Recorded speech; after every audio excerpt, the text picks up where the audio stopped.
नमस्कार भक्तों। आज बात करेंगे माता अहिल्या की। कैसे श्री राम ने उनका उद्धार किया, क्या थी उनकी कहानी। सारी कहानी विस्तार से जानते हैं।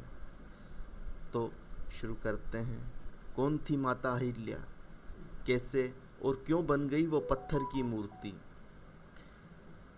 ब्रह्मा जी की मानस पुत्री अहिल्या को यह वरदान प्राप्त था कि वह 16 वर्ष की आयु के सदृश ही रहेगी। ब्रह्मा जी ने एक स्पर्धा करवाई जिसे गौतम ऋषि ने जीता और अहिल्या को पत्नी के रूप में प्राप्त किया।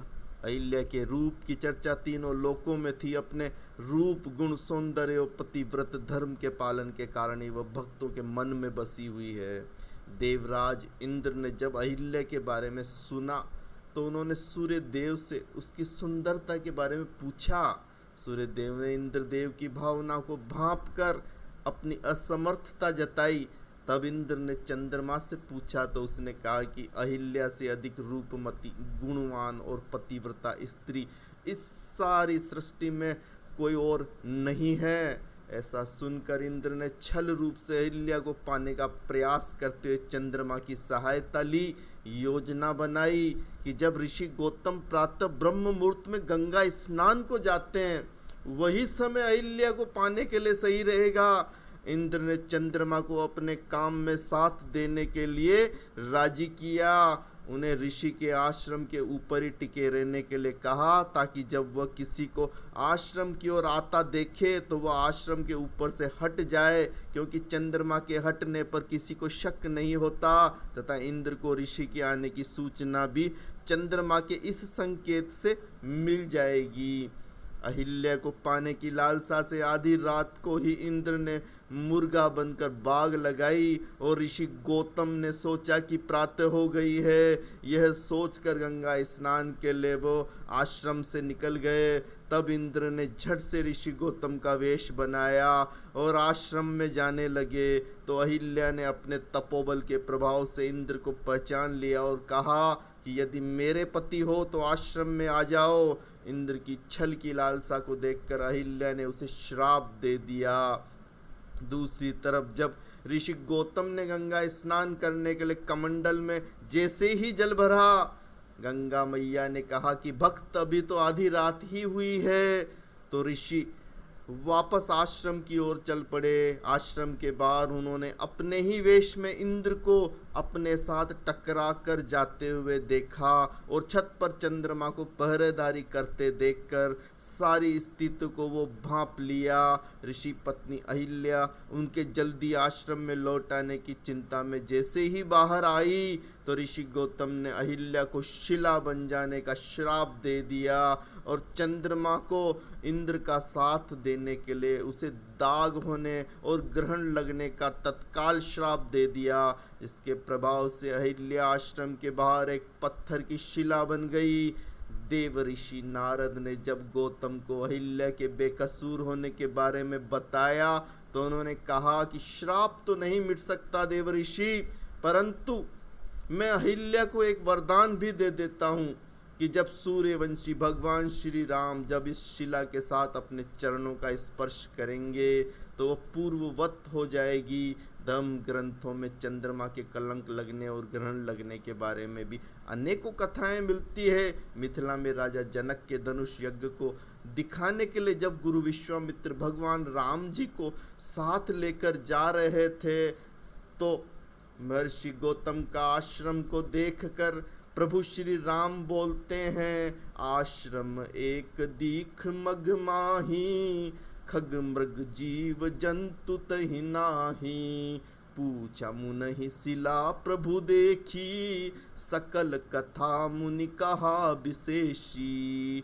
गुरु विश्वामित्र ने बताया, गौतम नारी श्राप बस उपल देह धरि धीर, चरण कमल रज चाहती, कृपा करो रघुवीर। श्री रामचंद्र जी के पवित्र एवं शोक का नाश करने वाले चरणों का स्पर्श पाते ही वह तपोमूर्ति अहिल्या प्रकट हो गई और भक्तों को सुख देने वाले प्रभु को सामने देखकर वह चरणों में लिपट गई। भक्तों को सुख देने वाले श्री रघुनाथ जी को देखकर वह हाथ जोड़कर सामने खड़ी रह गई। अत्यंत प्रेम के कारण वह अधीर हो गई, उसका शरीर पुलकित हो उठा, मुख से वचन कहने में नहीं आते थे।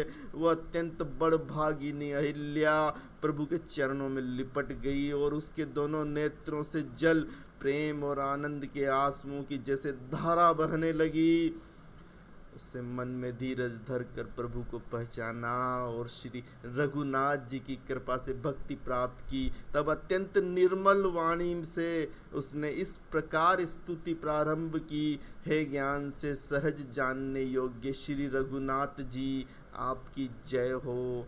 मैं अपवित्र स्त्री हूँ और है प्रभु आप जगत को पवित्र करने वाले, भक्तों को सुख देने वाले और रावण के शत्रु हैं।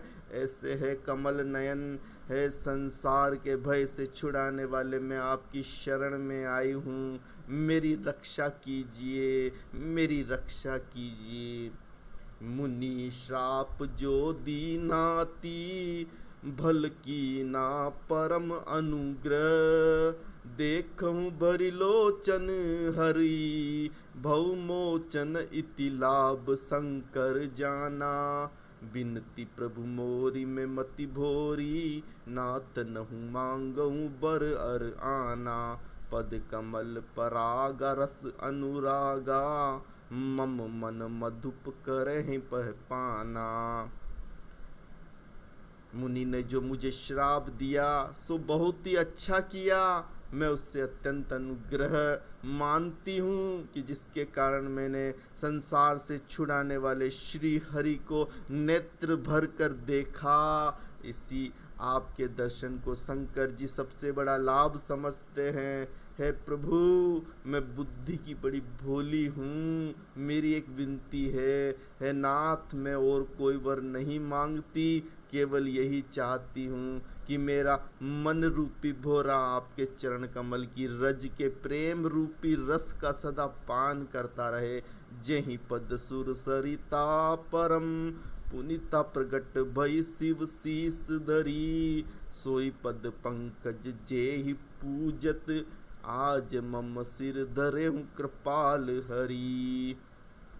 एहि भांति सिधारी गौतम नारी, बार बार हरि चरण पड़ी। जो अति मन भावा सो बरु, पावगे पति लोक आनंद भरी। जिन चरणों से परम पवित्र देवनंद जी गंगा जी प्रकट हुई, जिन्हें शिव जी ने सिर पर धारण किया और जिन चरण कमलों को ब्रह्मा जी पूजते हैं, कृपालु हरि आपने उन्हीं को मेरे सिर पर रख दिया। इस प्रकार स्तुति करती हुई बार बार भगवान के चरणों में गिरकर जो मन को बहुत ही अच्छा लगा, उस वर को पाकर गौतम की स्त्री अहिल्या आनंद से भरी हुई पति लोक को चली गई। अस प्रभु दीन बंधु हरि कारण, रहित दयाल तुलसी दास सटते ही, भजु छड़ी कपट जंजाल। प्रभु श्री रामचंद्र जी ऐसे दीन बंधु और बिना ही कारण दया करने वाले हैं। तुलसीदास जी कहते हैं, हे शठ मन, तू कपट जंजाल छोड़ और श्री राम का भजन कर, प्रभु का भजन कर। तो भक्तों, ये थी देवी अहिल्या की उद्धार की एक कहानी जो हमने आपके सामने प्रस्तुत की। अगर आपको हमारी दी हुई जानकारी, हमारे चैनल में सुनाई हुई कहानियाँ अच्छी लगती हैं तो आप चैनल को लाइक करें, सब्सक्राइब करें, क्योंकि आपकी एक लाइक, एक सब्सक्राइब हमारे हौसले को बढ़ाती हैं, हमारी हिम्मत को बढ़ाती हैं, हमें प्रेरणा देती हैं कि हम आपको आगे भी इसी तरह मधुर कहानियाँ आपके सामने प्रस्तुत करते रहें। तो भक्तों, जिस तरह आप हमसे जुड़े हुए हैं, इसी तरह आपका एक लाइक, एक सब्सक्राइब हमें हौसला देता है, हमें प्रेरणा देता है। तो आप हमारी कहानियों को सुनते रहें, हमारे चैनल से जुड़े रहें और चैनल को सब्सक्राइब और लाइक करते रहें। आपने अपना कीमती समय जो हमें दिया, उसके लिए आपका बहुत बहुत धन्यवाद।